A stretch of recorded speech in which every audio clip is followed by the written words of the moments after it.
everyone, welcome back to my channel. Today I realized that I have not been holding up my end of the bargain as far as staying consistent with giving you guys the tea on my channel about the books that I've been reading. I haven't done a reading wrap up, like a monthly reading wrap up, since December for November's books. So y'all don't know what's going on with my December reads, my January reads, unless you're following me on Goodreads, which I do post reviews of all the books that I read in real time over there.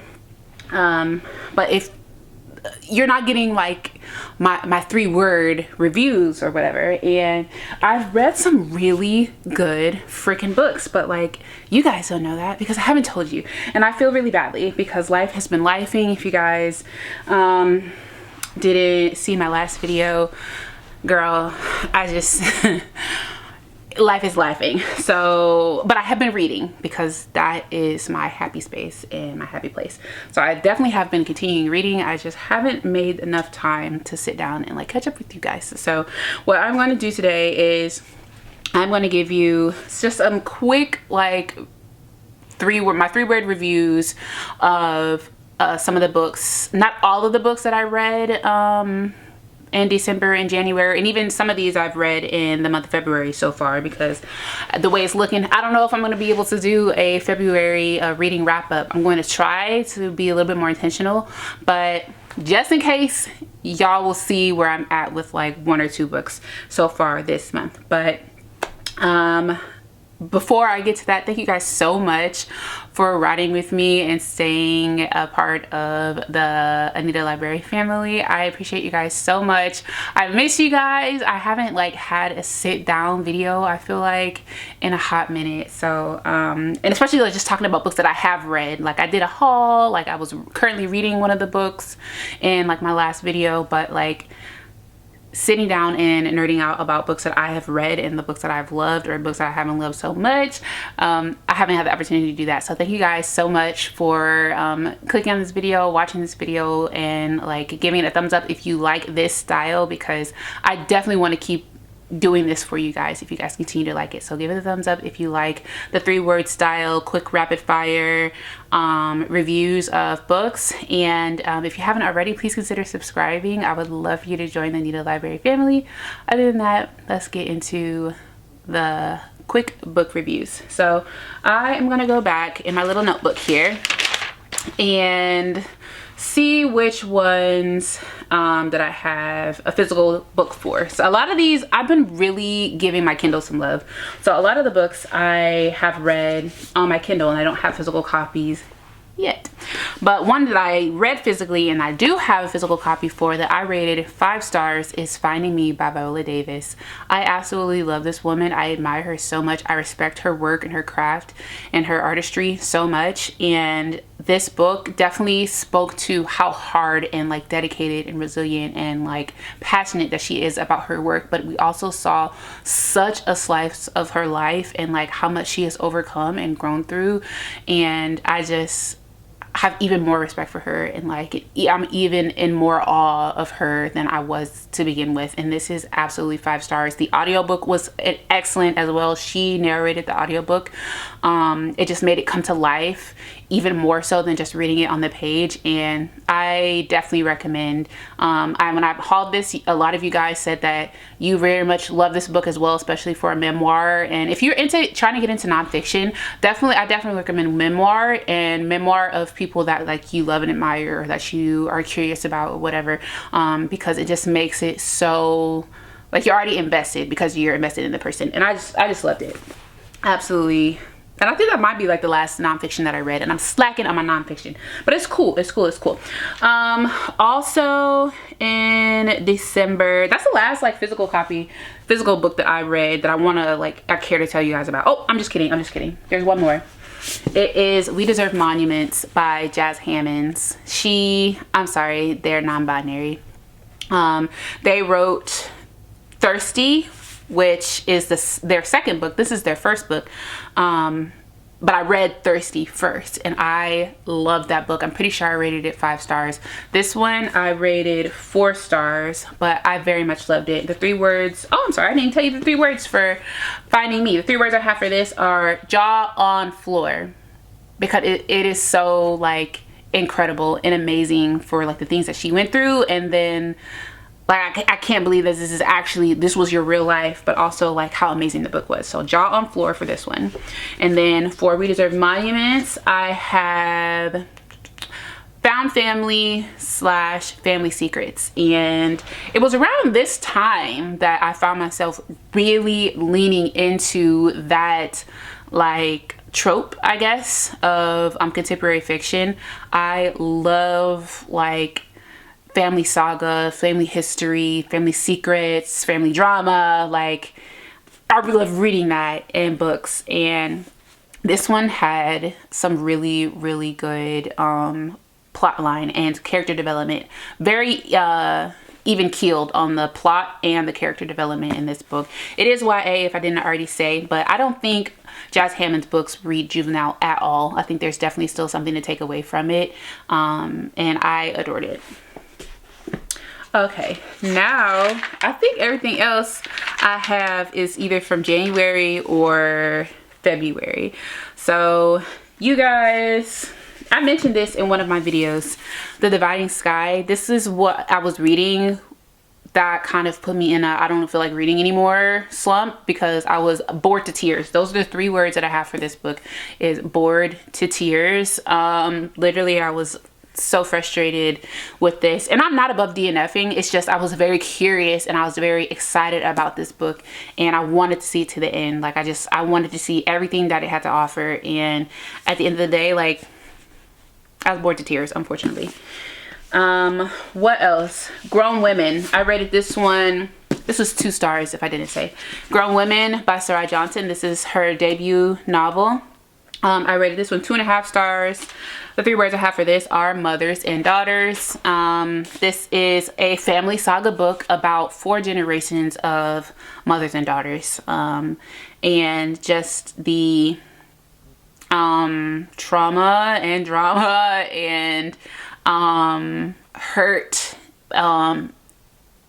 that the daughters and mothers went through because of the daughters, excuse me, and mothers, like their relationships with each other. And the one thing that I feel like this was missing for me was the healing. Like I feel like I was seeing the thing play out over and over and over again across all of these generations, but like I did not see or feel healing. Like there was also this like ominous secret of what one of the mothers did to one of the daughters, or like why one of the daughters hates one of the mothers, but like it wasn't unpacked enough. Like I wanted you to lay that thing out, and like there's so many time jumps. Like this is over decades and decades like of people. Like you could have worked that in to like show me the ins and outs of like what happened between the 2 of you, and like I just didn't get enough answers of that, and I didn't get enough healing. Like I've seen this book recommended for people who have like mommy issues, or just love, you know, family sagas like I do, but if I had mommy issues, like this wouldn't do enough for me, because I would just be like, okay, everybody hates everybody. It didn't do enough. It didn't do enough for me at all. Would I read more for? I don't think so. And then it's like 10 chapters in this. The chapters is mad crazy long, like absurd how long the chapters are. And I could also say bored to tears for this one. Like not very likable characters. I unfortunately I didn't love this one as much. And what's crazy is like this is a book that catapulted me to go to the bookstore to buy books. Like I wanted to get this book in particular, and whatever else I got was, you know, icing on the cake or whatever. But I went to the bookstore for this book because I was so excited to read it, and unfortunately it just did not deliver for me. Next I have a 3-book series. It's called the St. Louis series by Alexandria House. The first book was Goal, then the second book is Holding, and then the third book is Assist. And this is a hockey romance series. It is the only Black a hockey league, or not hockey league, a hockey team, like from the owners to the coach to the players, like the only black one in the league in this series. And they just have like a very great sense of like brotherhood and connectedness and like teamwork, but they also definitely have like very diverse like love stories. So this is like a, I guess, millionaire nanny, millionaire and then like nanny love story. This one is Second Chance. I loved this book. This one's probably my favorite out of them, just because of like the history. This is over like, it's dual timeline. So them being children and like hitting each other. Oh, you ugly girl. Oh, you chicken legs. Like they're picking at each other, but like whole time they're secretly in love. They just don't know that yet because they're children. And then we see like them, you know, their ins and outs throughout their adulthood and even like college and stuff like that. And I loved it. I absolutely loved it. And then finally I have Assist. This one is what is this? She's like a rapper, and he's obviously a hockey player, and she also owns a part of the hockey team or whatever. And it was kind of friends to lovers, but it was kind of like, oh yeah, let's be friends, but like you both secretly want more than friendship. Like, I don't know. Why are you even gonna pretend like you're trying to be friends when both of you very much know you're not trying to be friends? But anyways, I very much loved it. It's very entertaining. It's funny. There's definitely deeper themes beyond the romance in these, and I just love them. Okay, let's see. Next, I will talk about Little Rot.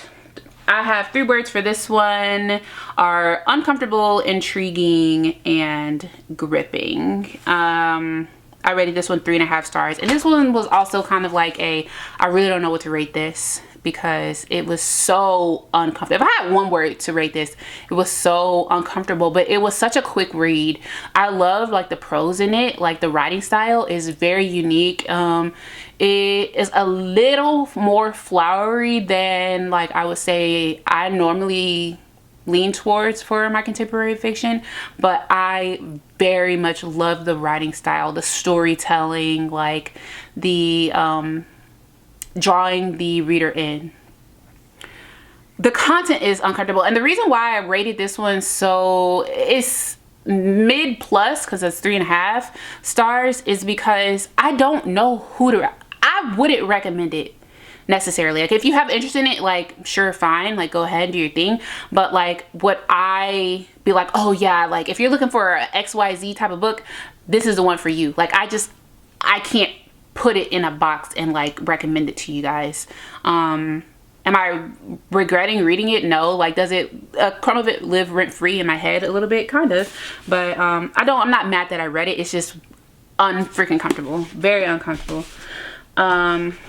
Next I'll talk about the books that I read in my reading vlog. I have Real and Moth to a Flame. I love these. Okay, I lied. I love this. But I will tell you what words I have for Real. Real, I have loved her down. That was me loving the book down, and then that was Canon loving Neva down. Like that man loved this woman so bad, and I just, I love how it's like a standalone. So if I want to reread it, I can just get one little quick bite and like it's over, it's done, and I'm like satiated. I love the heck out of this book, and I'm so glad that I finally freaking read it. On the other hand, Moth to a Flame, baby, I'm still stressed thinking about this book.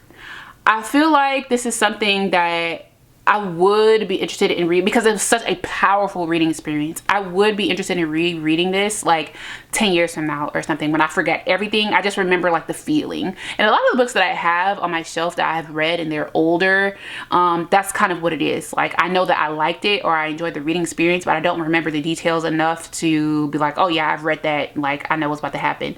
Like no, I just remember like how the book made me feel, and I will never forget how this book made me feel. So I will keep it around for that. Am I going to read the rest of the series? Absolutely not. Absolutely not. That's not on my bingo card. If it happens, you know, hey, the Lord says that I need to read Ethic and Butterfly. But I just want you to know that, yeah, I think I've already unhauled Butterfly. Like, I'm not playing those games. I'm not playing those games with her. And then, and her, I mean Ashley Antoinette. No shade. She's an incredible writer. Incredible writer. It's just too much for me. It is actually too much for me. I can't handle it. And then finally, what I want to talk about is Chaos Theory by Nick Stone. This is the last book that I have finished. I finished it over the weekend, and I've since started another book. Side note, it is book 4 to Product of the Street. I started reading that in my reading vlog, and I was like, oh no, I can't read that in front of you guys. I'm hooked as heck on that series. I'm on book 4 out of 5, and book 4 is like 500 something pages, and then I want to say book 5 is like 600 or 700 something pages. So that's why I'm like, hold on. But I'm loving that series. If you didn't, if you wanted to know, like, how did it go, or what did I think about Product of the Street, freaking loving it. Now, Chaos Theory. This was like my breaking up the series. So I typically don't read books back to back for a series, and knowing that I was about to get into like a 500+ page book, I needed something to kind of break that up. And this book was on my 10 books I want to read in 2025 list. So I finally picked it up. I loved the heck out of this book. I loved absolutely everything about this book. It is YA. It is, I would consider it contemporary fiction with like a little bit of romance in it. They're definitely friends in this book, the male and female main characters. They're both very much struggling with mental health. This is such beautiful mental health representation. There's a little bit of, I won't even say a little bit, there is a substance abuse representation in this. Yeah, there's a substance abuse representation in this. There's family strain in this. There's racial strain in this. There's political strain in this. Not too much, but it is definitely mentioned, and I feel like it scratches the itch for a lot of things. And I would recommend this to anybody, especially like a teenager who's like in high school. I would definitely recommend this. Anybody who is like sensitive to mental health topics, or if you are familiar with the mental health topics that are discussed in this, I feel like this would help certain people feel seen.